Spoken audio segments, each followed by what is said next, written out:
Hi, I'm Albert Yip. This is part of the series on big history. This one is on modern food production. The problem I see with the modern food production is this monocrop farming, which has been used for the last 50 to 100 years. Basically, there's only one crop being planted in a field. Any other crops that's coming up is considered as a pest or weed and will be removed. If there's anything else there, that will be killed by pesticide. When the crop is harvested, then the land is left there to dry, to die, and then until next time they will plant again. The fertility of the land is lost. The plant depends on artificial fertilizers and pesticides to keep the plant growing. After practicing it for a few years, basically all the microorganism in the soil is dead. So we are left with a very infertile soil unless we keep pumping in artificial fertilizers and pesticides. In terms of milk production, we have a similar problem that we are growing up to 8,000 cows under one roof. These cows is fed using artificial fats, mainly made up of grains or corns. Remembering that cows actually eat grass rather than corn and grains. Having this large amount of animal in the same place create a problem of handling their waste. Their excretion becomes a damaging source to local ecology. For the cheapest meat we can get from a supermarket, that will be chicken. Typically, chickens are raised in large barns, up to 117,000 at the beginning, but eventually when all the chickens are harvested at market size, there will be about half left, about 70,000 left. Part of the reduction is due to the mortality, that means the chickens die in the environment, and partly because as the chicken get bigger, then they need more space, so some of the chickens are being harvested regularly to decrease the density, to make sure the kilogram per area is constant. The problem with this method of growing chicken is that this big barn will be disinfected at the beginning. So after the last harvest, usually there will be a week or so in between before the next batch of chicken comes in. So the farmer will clean the barn, disinfect it, remove all the previous litters, and then put in new beddings. This bedding typically will be wood chips or sawdust, sometimes with a little bit of rice, husks, and so on. When the chickens are introduced in, then the bedding will not be replaced until all the chickens harvest, and they will replace again. That means whatever excretion from the chicken will just fall into this bedding and being absorbed by the bedding. Eventually, the ammonia build up, therefore the chickens will get sick pretty easily, thinking that you are standing on your own pool 24 hours a day. So that's what you can expect. So a mortality rate of about 1 to 5% is considered best practice. That means about 1 to 5% of chicken die every day. If you think that's acceptable, fine with you. Okay, anyway, that's how the broiler chicken or the meat chickens are raised today in most advanced countries or developed countries.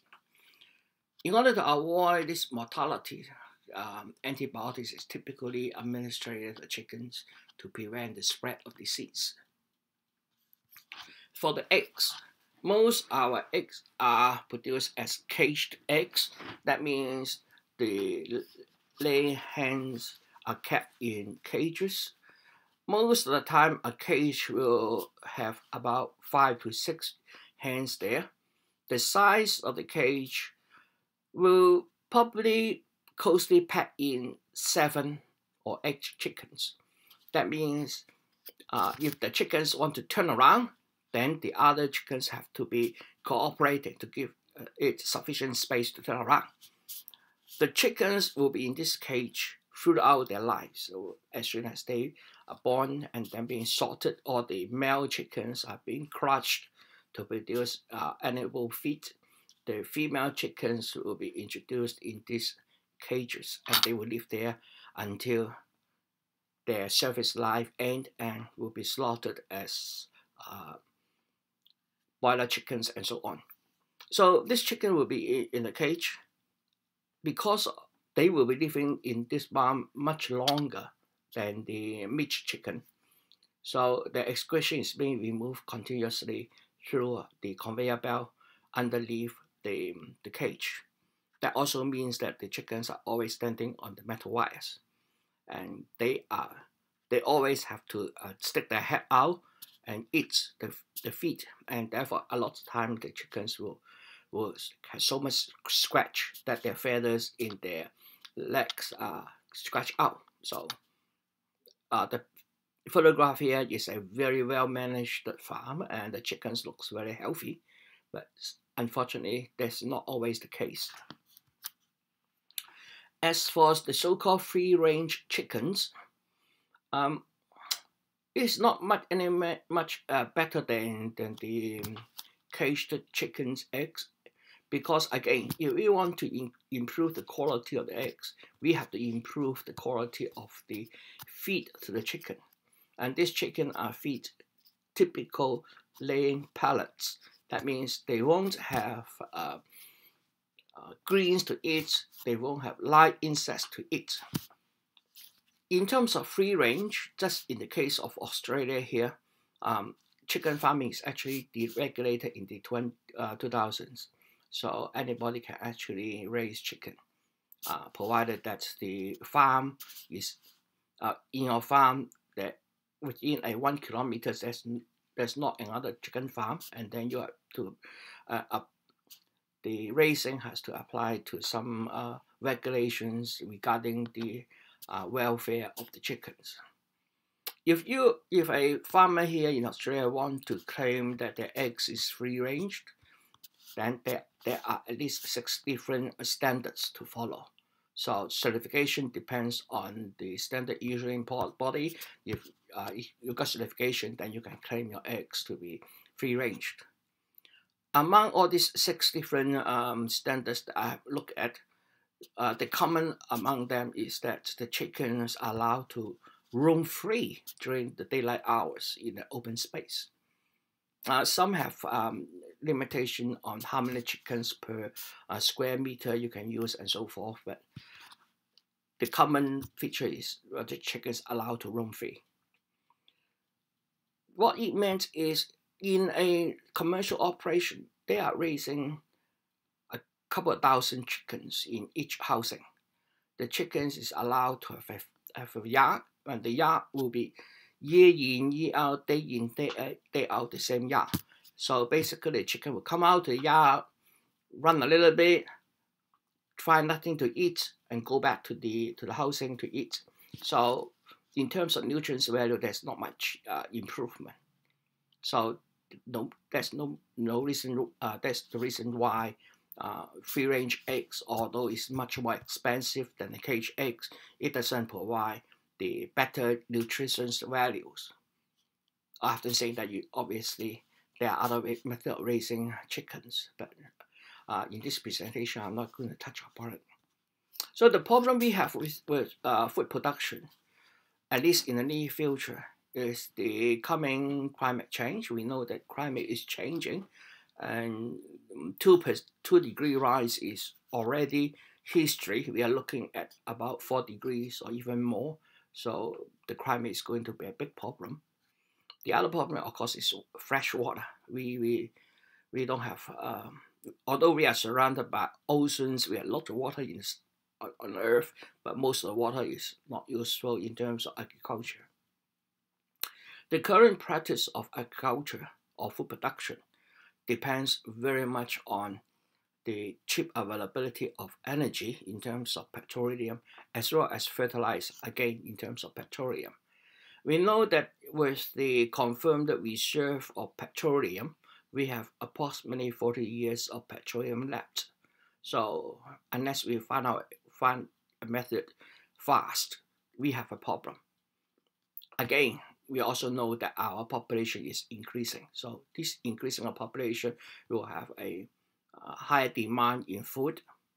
And at the same time, some of the developing countries like China, India, is improving their living standards. As living standards improve, we know that people will tend to eat more meat, and therefore that will have a larger stress on our food supply as well. Looking at the world, we see that useful farmland is not that much. Most of the land surface area on land is actually desert. So that again poses a big problem. If we are running out of farmland and we are increasing population with changing climate and lack of fresh water, what we will do? Is there a way out there? I think so. So I'm going to present to you some possible solutions. The first one is about using a whole ecological chain. Instead of growing just a single crop, is that way that we can make use of different species complementing each other so that we can grow a few more species or a few different types of food at the same time.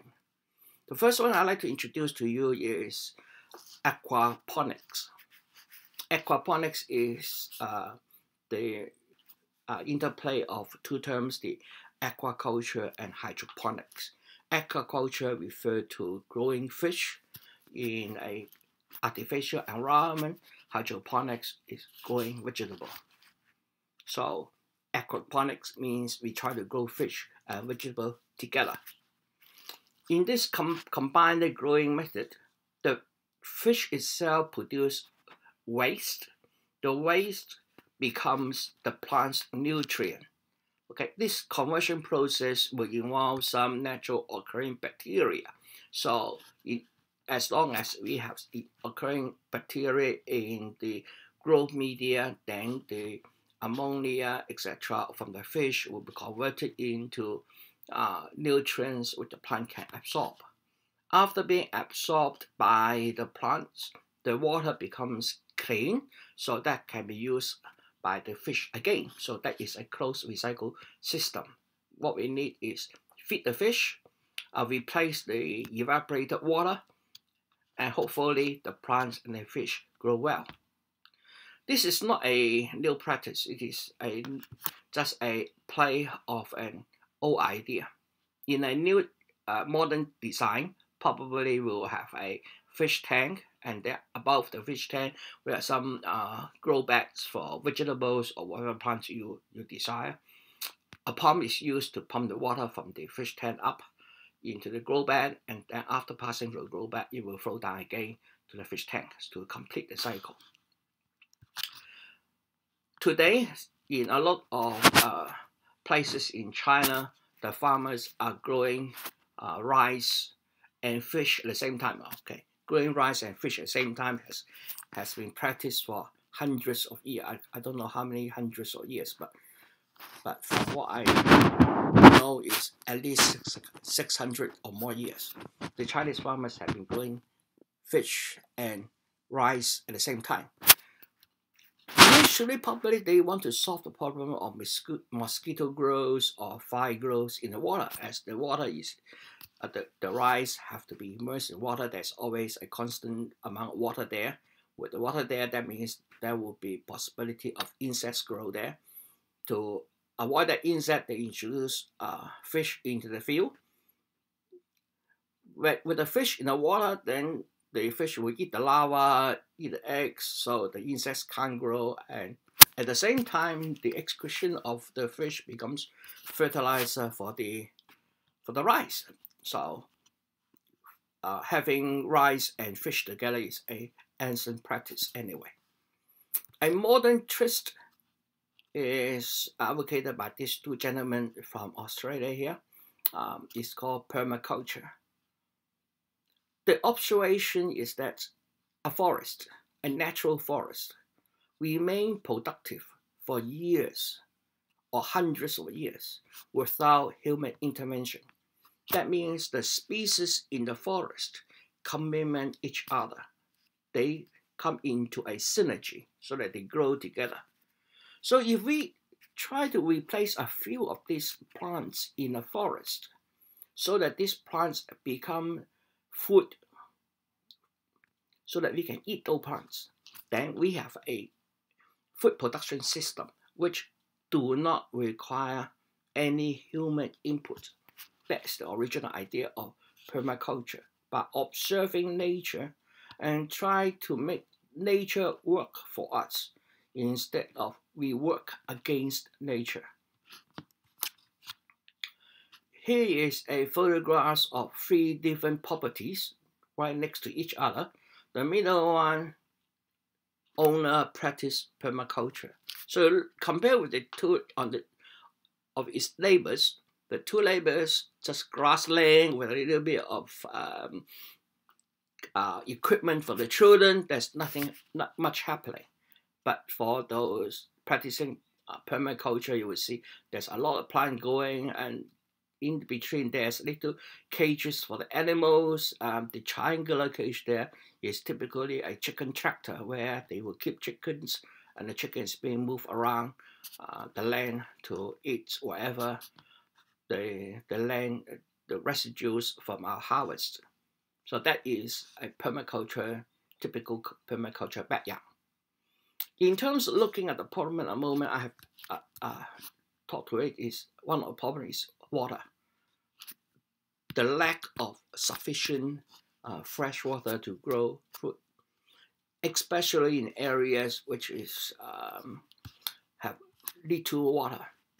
So one of the methods here is to actually dig a little hole in the ground, not big, just about 20 cm to 30 cm in diameter and about 10 to 20 cm deep. The earth dig up will be put on the lower side of the hole or the pits so that it becomes a little reservoir. After digging this hole, at the same time, put about 2 handfuls of organic material into the hole, typically cow dungs or animal dungs or some of the residues from last year and something. So we put some organic matter into the little hole there. Just before the rain season, just before the rain comes, then the farmer will put in the seeds. So they will put in some millets or sorghum, whatever plants they decide into the little pit there. As the rain comes, the water will be trapped by this little pits and becomes a water reservoir. Because they have already put some nutrients in, so this reservoir and water becomes the nutrients for these few seeds to grow. In some cases, the productivity increased by 3 to 5 times. This is how a typical field will look like in using this methodology. There's a lot of work, but productivity increased 3 or 5 times. At the moment, on average, about 3 to 6 million new pits are dug every year by farmers in Africa. So obviously the farmer is willing to put in the work because they see the benefits of using the technology. Another method is use plastic to cover the land forever. It's a full-time cover. Okay, using plastic still means we need to use the petroleum products. But in areas such as some part in China where the total rainfall is about 10 cm per year, the land is really, really dry. If we want people to still live in this land, we have to conserve the water to the maximum possible. So the idea is actually immediately after harvest, we remove the last plastic that being used and then lay on top of it a new layer of plastic. When we lay the plastic, we try to lay the plastic on the soil, prepare into valleys, into little trenches. So as the plastic cover the trenches, some of the soil is being used to hold the plastic to the ground. Now, because the plastic has a wavy structure on the surface, so in the lower surface where it is lower, then the farmer would typically punch a little hole there. So whatever rain that is fall down into the land will be channeled into these small holes and then will sand into the soil. The plastic is a full-time cover because they also need to remove the evaporation, because 10 cm of rain, that means water is really, really variable. They don't want to lose anything, so they want to keep whatever rain that comes. So when the rain comes, it will fall onto the plastic. Plastic will channel the rain into the small hole that is being put through the plastic and then eventually go into the soil. And the plastic will provide the barrier from evaporation. So every drop of water coming in is being kept on the land. When it's planting season, so the plant will just put into through the plastic and let them grow through the plastic. After the next year, they'll harvest the grain and then we'll change the plastic again. Now that is not a very good solution because we are still using petroleum plastic films, but in area where a drop of water is a drop of water, that really helps. Another method is to harvest natural water and then try to stop the water there so that it can be used. In some African villages, the time the villagers need to spend in collecting water, sometimes while walking a couple of hours, 2 hours, 3 hours, just to get about 20 liters of water. So there's a lot of big effort being used. And that has prevented some of the girls from attending school, getting an education. So that in order to improve the system, we have to try to create some local source of clean water. One of the methods doing that is this called sand dams. Sand dams basically just a concrete dam along a riverbed. This river usually will carry quite a bit of sand along. So after 1 year or 2 years, the back of the dam will be filled with sand. What we know is that this sand can store about 20 to 40% of water, of the volume. That means there's a lot of water being stored in this dam. The sand also acts as a filter because any water coming in will have to filter down, and then if we are collecting the water deep down in the sand, then the water will be clean and secure. This photo is typically maybe just after rainy station, the water coming in, there's a lot of mud there. Eventually, this water will filter down and be held by the sand dam. The sand dam provides quite a bit of benefits. First of all, it's not expensive. It is quite low cost and low maintenance.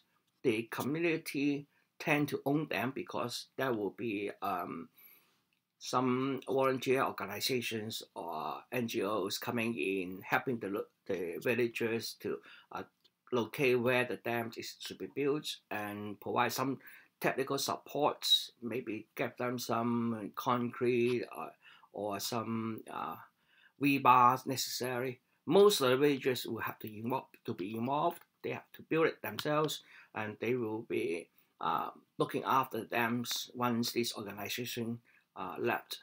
So this is going to be a community-owned project. By having this local source water close by, the benefits is huge, both in terms of health, education, and in terms of communities. A lot of the water-related diseases is gone because they have a secure, clean energy source. The attendance in schools is increased because the girls typically do not have to walk hours every day to collect about 20 liters of water. The sand also create new local ecology. The water in the sand dam will slowly being absorbed by ground, trying to refurnish the underground water source, water table, and therefore that will have quite a huge impact to the ecology nearby.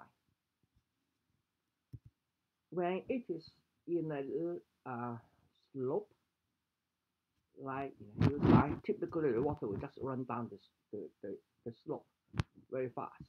So the water falling on is not being held by the ground.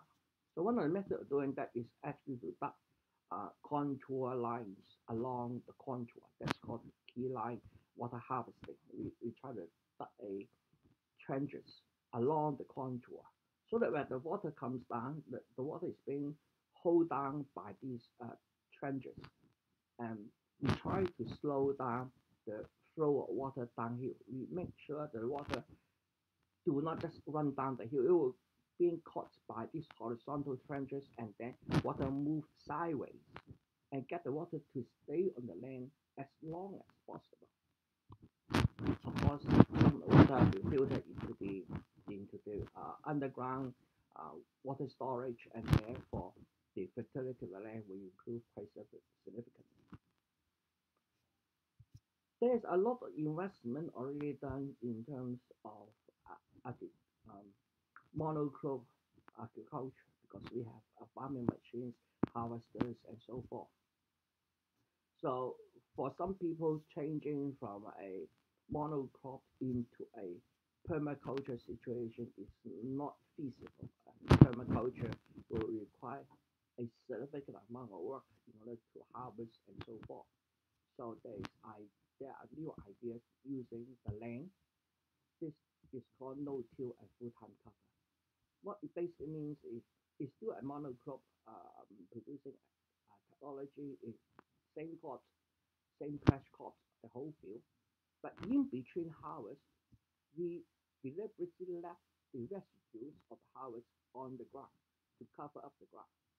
Sometimes you will have to press it down to cram it to kill the plants.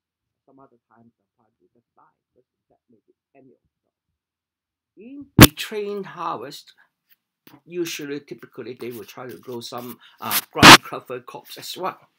The ground cover crops is grown to compensate what's lack by the land. For example, you want to replenish the nitrogen, then you probably will grow some legumes, or you will grow some deep root crops with the roots having the ability to penetrate right down, deep down into the soil and extract the nutrients from deep down up to the plants.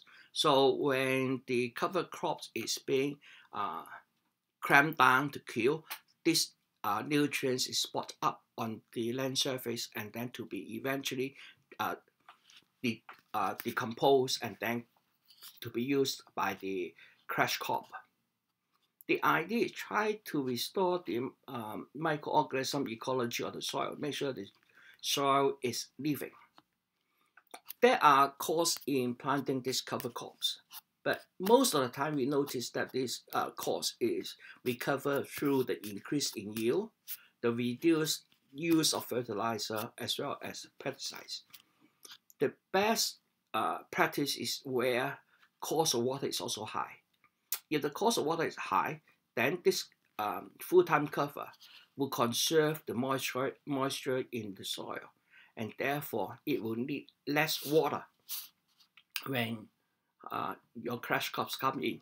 So you will save a lot of water. Typically, in a traditional tillage funding mechanism, you till only up to a certain depth, for example, 20 cm here. So whatever underneath that 30 cm, it will becomes hard, and most of the plants do not have the time or energy to penetrate this hard surface.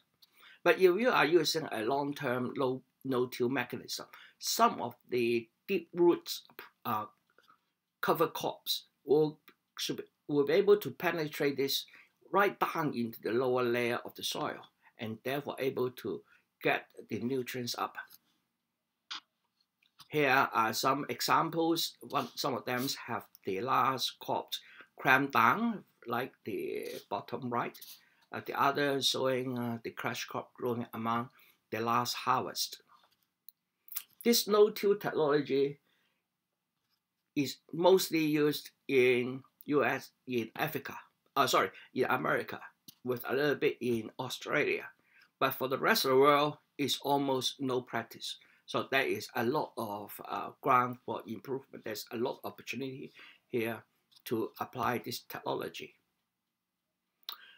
Still on the issue of water, we know that the problem is not the lack of water. The problem is the lack of fresh water.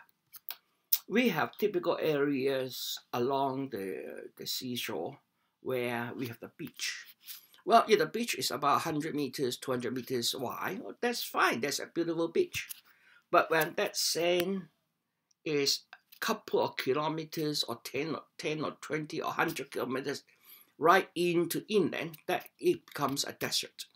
That how to make that desert productive is one of the methods is here, what we call seawater greenhouse. There's another seawater technology which I will describe later on. So this is different. So let's focus on this one first, the seawater greenhouse. In this seawater greenhouse, basically you try to build a greenhouse near the seashore, so that one side of the greenhouse is facing the sea, the other side inland. At the really end, the inland side, there's a huge fan trying to draw the air through. So the air coming from the sea will pass through the greenhouse and then come right out from the back. At the same time, this greenhouse will have a deep water pipes drawing cold water deep down from the sea. So the seawater is being drawn up into the greenhouse at the back, being a cold water, so it can be used to condense the air. So moist air will be condensed at the back to be stored as fresh water to be used to grow the crops. What is different from this seawater greenhouse from ordinary greenhouse is the front and the back. In the front, there's a layer which is permeable by air, so the air can pass through. But this is also being wet by the seawater. So the seawater, after coming in, used as a condensing coolant to cool the air to get the fresh water out. This seawater part of this seawater is being used to wet these surfaces, the front surface as well as the back surface. So when the air passes through this wet seawater surface, it will evaporate and the humidity will increase. So after passing through the first surface, the humidity will be pretty high. So this high humid air is being used in the greenhouse to grow the vegetables wherever. Then at the end of the greenhouse, it will go through another wet surface to increase in humidity. So by the time the air reaches the condenser, it will be almost fully saturated with moisture, and therefore the condenser can condense quite a bit of water out of it. Actually, the water is more than enough for the plants. There's another added advantage. The added advantage is that the seawater is a pretty good disinfesting agents. That means most don't tend to grow in this kind of environment. So the plant there, without the need of any pesticide, can be quite healthy. But this greenhouse technique, seawater greenhouse technique, is invented by Charlie patent in 1991, and the first one is built in 1992. Another one built in 2000, and another one in Australia 2010. From what I have seen is there's only 3 or 4 seawater greenhouses around the world. It's just I just don't understand why it is not more widely available to different parts of the world. There's a side benefit of using this technology is the remaining moisture from the air, so-called the humid air lost because of not 100% condensation, actually is able to keep some other plants growing, especially those plants which is very drought tolerant. So here we can see 2 photographs. On the left is the greenhouse built shortly after greenhouse built. The other one is after operating 2 years. We noticed the changes that near the greenhouse there's a lot of vegetations.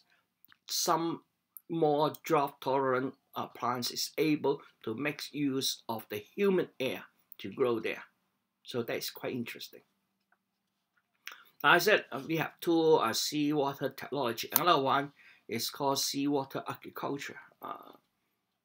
The idea is to again make use of this useless land between the sea and the sand there. So what this technology does is to dig a canal inland to let seawater flow inland.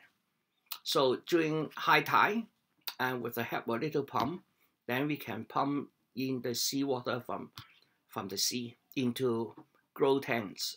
These grow tanks typically will grow shrimps at the beginning, and then the water after growing shrimps will be used to grow fish. The shrimps nutrients come from the sea itself, so the feed to the shrimps is almost minimal. The fish probably will need to put in some feeds for the fish to eat. But anyway, just like aquaponics, after the seawater passes through the shrimps and the fish, then it will be loaded with nutrients, loaded with excretions from these shrimps and fish.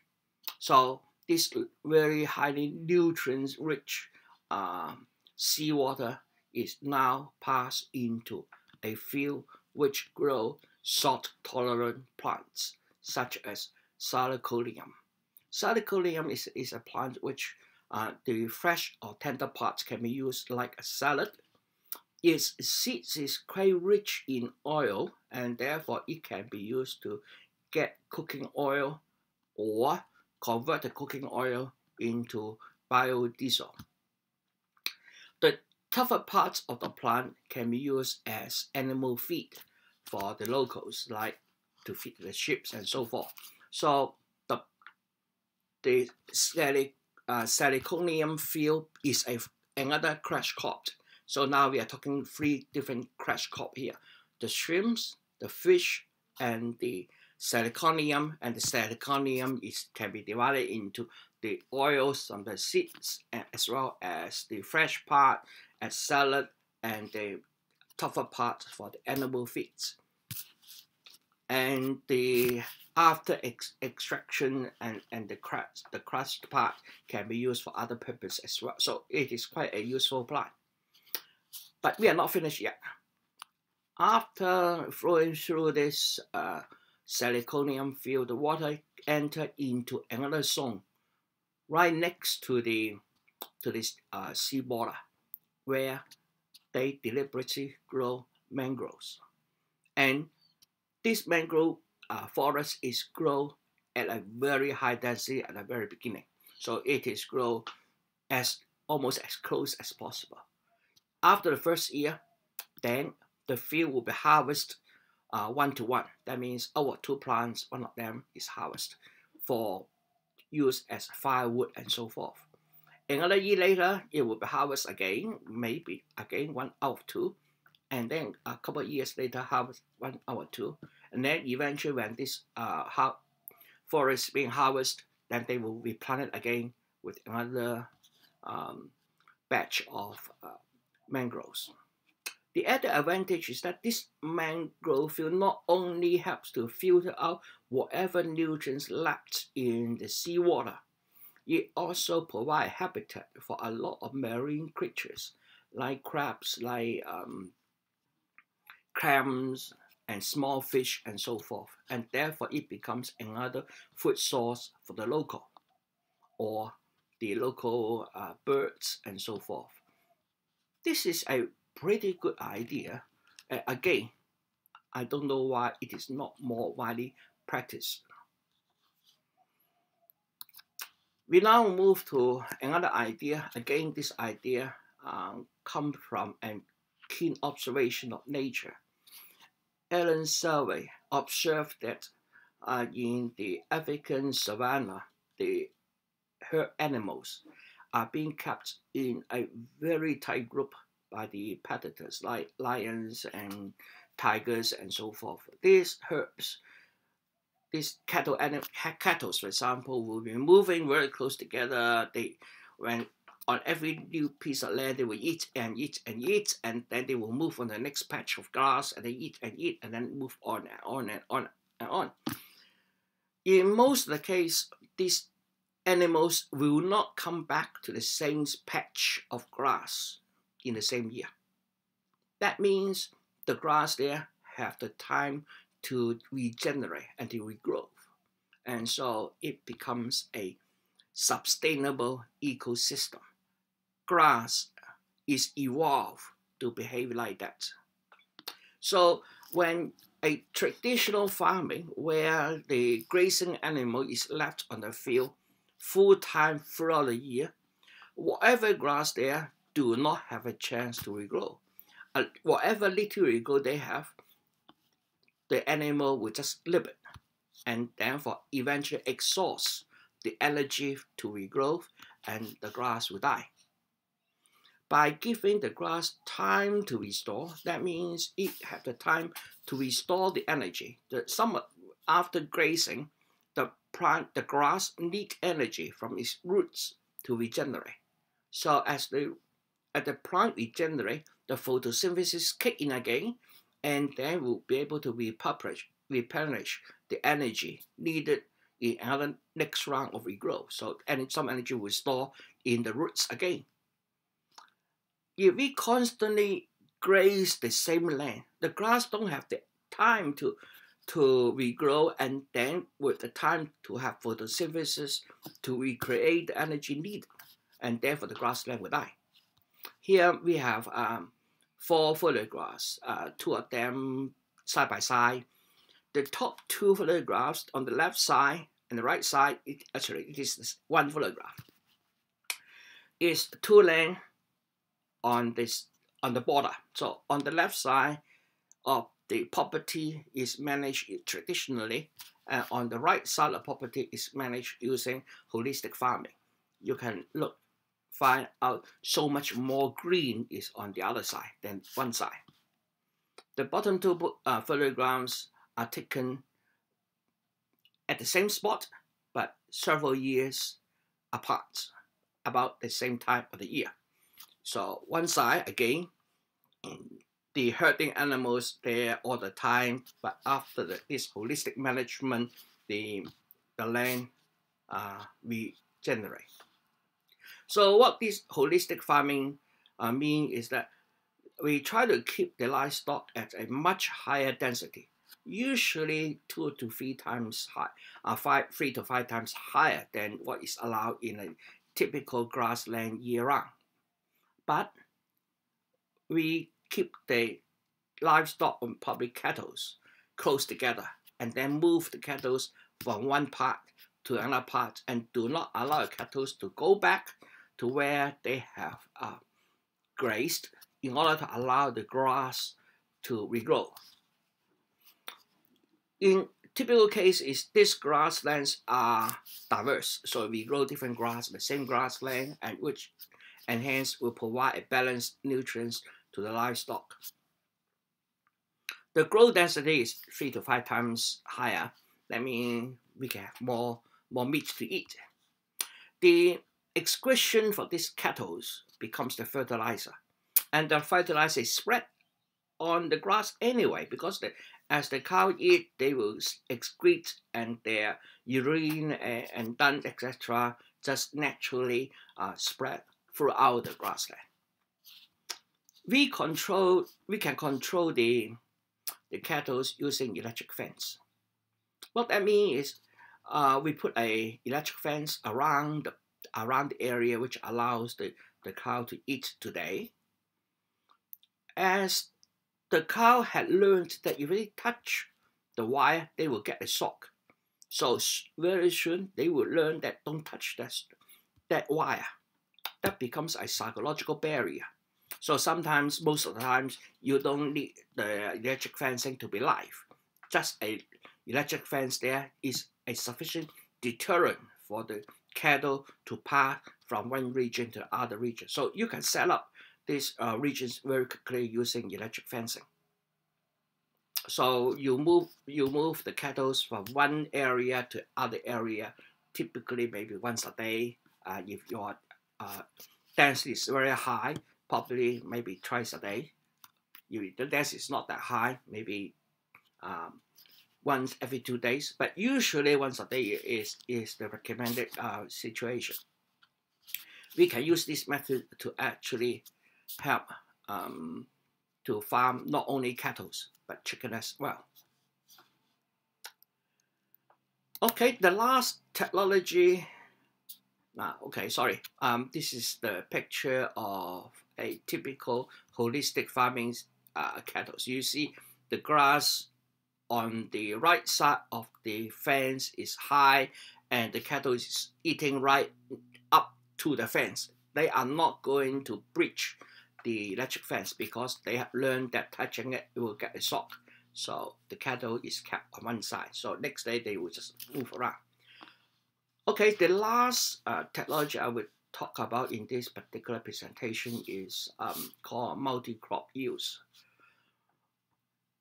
Typically, this method allows us to use the same land, the same amount of nutrients, the same amount of water, and probably the same amount of labor, maybe a little bit more, to grow more than one crops at the same time. The example here is we craft tomato onto potato. So the top part of the plant is tomato, and the bottom part of the plant is potato. The potato on the top, of course, will yield potatoes.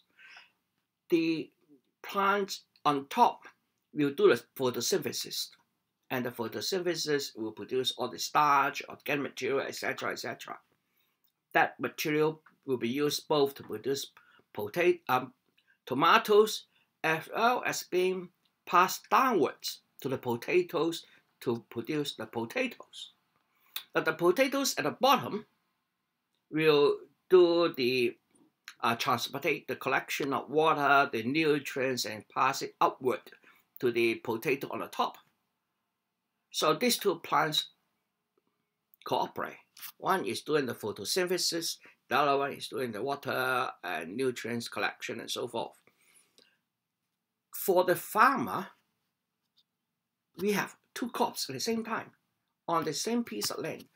The lower part produce potato, the upper part produce tomatoes. That is double the yield.